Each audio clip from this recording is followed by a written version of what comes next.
Ribbon allow us to be displayed in different formats.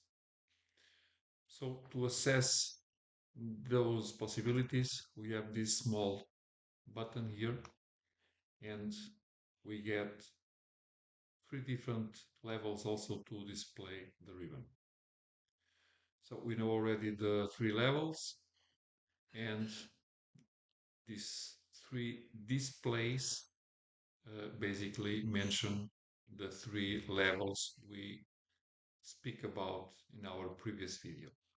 So we can minimize the ribbon to tabs, and we get only the tabs. We can minimize to panel titles, and we get only the panel titles. And we can also minimize to panel buttons. So we get the panels, and when we over them, we get the commands.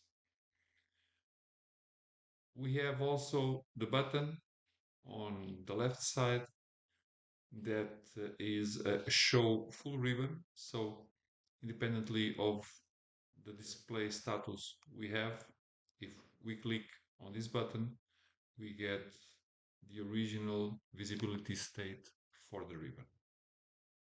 This is an important feature because in we can get some drawings, or we can be working on a small monitor, and the importance of the space that we can have for visibility, it is important, so we can maximize our area for drawing, minimizing the ribbon.